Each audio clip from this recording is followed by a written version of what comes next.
So, good morning sa inyo mga paps. At ayan na nga, pupunta tayo ngayon sa pagawaan. Gawa na, ipapagawa natin itong accent. Gawa na, sobrang ingay. Kumbaga may sumisipol.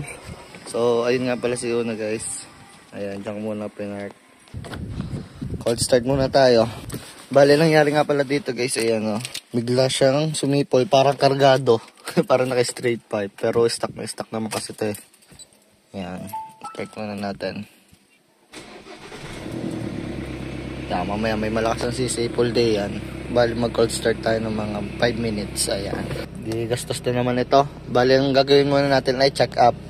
Pap-estimate natin kung magkano magagastos. Pero sana boost slick lang to or nasa down pipe niya. Sana ganun lang. Huwag sanang siraan turbo. Alam naman natin na laking gastusan pag sa turbo. So yun nga pala si Una guys. Papakita ko ulit sa inyo. Yun. Okay sir. Yan ka muna unot. Ikaw sud ko ipapagawa at butas ang radiator na yan. Ipapagawa muna natin yan kay Benson. At talaga namang lagi na ako nagdanto ng tubig. Lagay ako ng lagay ng tubig. Kung napapakinggan nyo rin mga paps, yan may nasipol. Yun o. Yun yung ating papaayos. Sana i-buslik laang. O kaya yung sa down pipe nya. Sana hindi sa turbo. Ay talaga namang nangyari sa gastos. Gusto ko po walang katapos ang gastusan sa sasakyan. Ano mga paps, makinggan ninyo, binuksan ko bintana. Mas maingay sa labas. Oh, bagay na Civic. Yung lakas, alay kargado eh. Kahit stock na stock naman. May shop pala din eh. Dulon-dulo eh.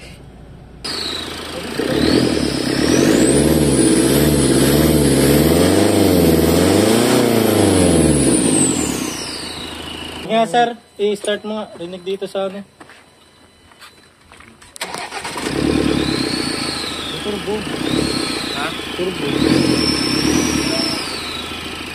Tingnan lang natin yung play. May ano na? May actuator na? Oo, may yan yung pedla. Wala talaga yung power pagka ano. Wala nga po. Testing kahapon eh. Hindi kaya sa peller ho.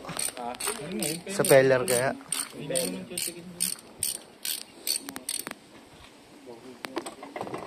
Ano gari, kinakarera din? Hindi po. Itong daily lang po yan. Hindi siya nakalog. Makunat. Malalim yan. Kalalim. Hindi nakakalog. Hindi naikot. Naikot. Oo. Oh, wala, may kalog wala. Hindi mo lang siya maikot yung sandaliri. Hindi kayo mga buslik lang yan kuya. Ha? Mga buslik, ganun. Titingnan.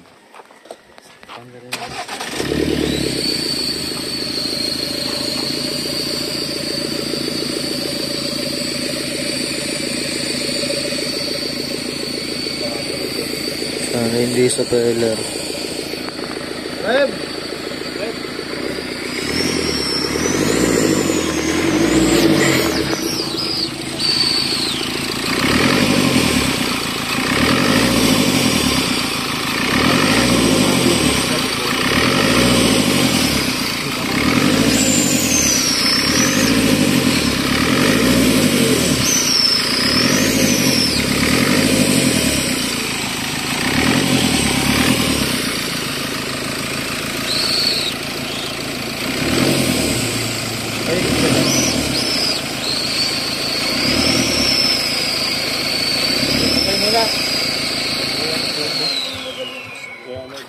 Pero hindi nasukang lang ito. Pero hindi tapos. Makikita yan sa scanner. Wala. Yung sa turbo niya. Actuator. Yung BGT actuator. BGT actuator. Electronic kasi yan. Scan natin. Sige po. Magkalaga pong ano niya? Ano lang yung Discount. So, sige po. Pero yung turbo, wala ibang panggagalingan. Pag tinatakpan naman dito, ano? Kasi dun kung dun Kung intercooler yan. Dito pa lang, ano na. Tsaka wala rin laki. Sakit-sakit ang turbo niyan, mahal ang turbo niyan. Ayan. Ni-scan na. DCT pa. System selection. CM. Para sa pinakababang baba, yung BGT actuator. Tapos yung mga bus, kasama mo. Ano yun, bigla lang? May video si Kuya nung nananakbo sila tapos biglang parang may sumingaw, akala niya gulong, parang gano'n, basta sumipol na. Akala nila, sumabog yung gulong nila.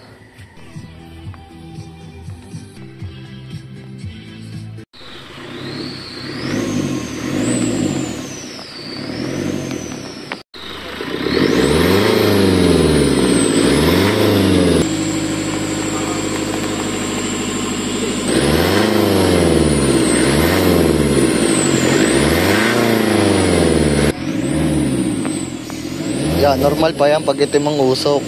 Pag pumuti na yan, yan ang hindi normal.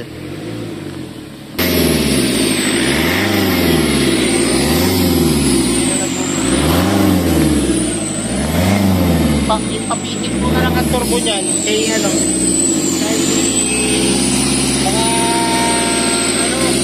doon sa pinagdalhan ni may nagtotodo niyan. Saan po kaya yun? Alam ni Pikachu. Hindi natagot si Pikachu. Doon siya nagpatono ng turbo. Baka hindi baka kailangan itono. Kasi kamo, laging sa turbo lang. Pag tinatakpan mo to, wala. Tapos kita doon na Ano pong findings? underboost. Underboost. Mababa ang boost. Nagbuboost, mababa. Nagbuboost siya mababa. I-rev mo.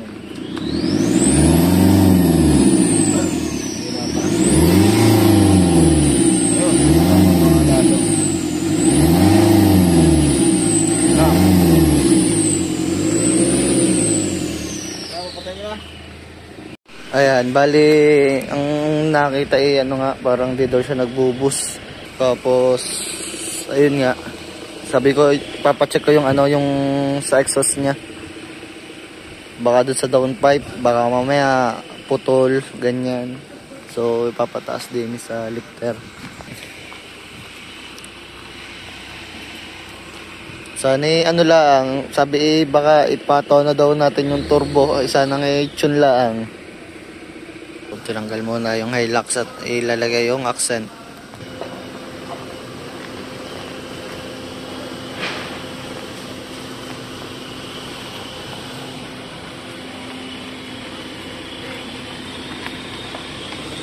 Hindi tayo makakulit ngayon din sa vlog at ganang syempre naiya tayo sa mga tao din at first time natin makapunta din kaya mahinahon tayo ngayon. Pero ang ganda ng shop nila, may lifter. Ganda organized talaga mga ganito.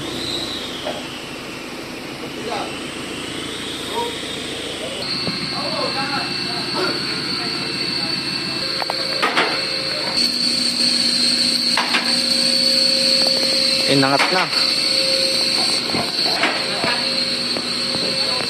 Titingnan. Sana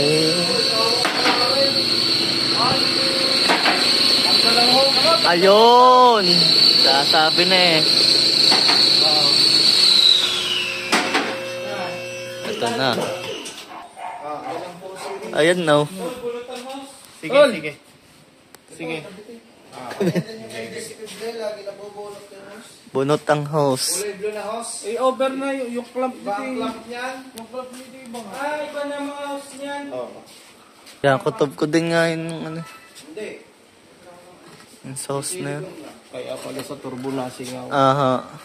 Hindi, dudulas yan pag may silicone. Saan ka po yung nakakonekta? Sa turbo. Sa turbo po. Papuntang turbo. Tapos ito po, Papuntang intercooler. Intercooler, okay po.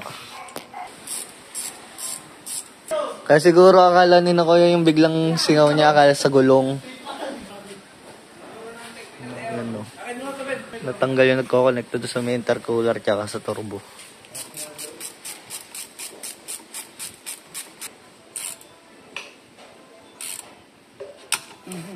Putol na. Kung nagkayat man lang Oo.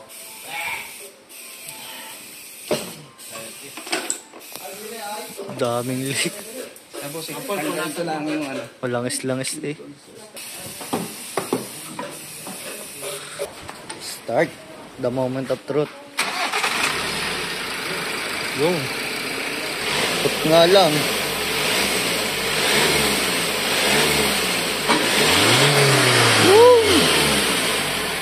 Thank you, Lord. Nag-okay pa? Yun, nag-okay siya. Ang code na lang dyan, SRS. Hindi ko masigurado kung aray module. Kasi internal eh. Control module. Kasi pagka clock spring nandito, kadalasan walang busina. Kasi Ah, lumalabas sa code, first stage. Hindi. ay may busina naman, di ba? Yun, idea rin na nga, nandidinin na nga ulit tayo sa bahay at napaayos na nga pala natin si Uno. So, ang nangyari, may ano lang pala siya, may boost leak. Kung nakikita niyo sa video kanina ay may natanggal na hose do sa yung may nakakonekta sa may turbo tsaka sa may intercooler, natanggal yon. So, yun nga, kaya nawalan siya ng hatak. Then, yun, baka pag kinotol ni Kuya, baka ipa-PMS na din namin doon sa may pinagpagawa namin doon sa may bulbok. So, ano pa pong ginawa? Yun lang naman eh. Tapos yun nga, in-scan siya. Wala namang nakitang ano. Yun lang sa may airbag yung may problema sa kanya. So, maraming salamat po sa naggawa ng accent na to. Ayan. So, syempre, dito ko na rin tatapusin tong vlog na to. At kung bago ka pa lamang sa aking YouTube channel, ay subscribe mo na yan. At i-click mo na rin yung notification bell para maging updated kayo sa mga susunod kong video. So, I'm RJ Perez, owner and founder ng Carmit, at nagpapasalamat ako dahil tinapos itong vlog na to. See you next vlog. Peace.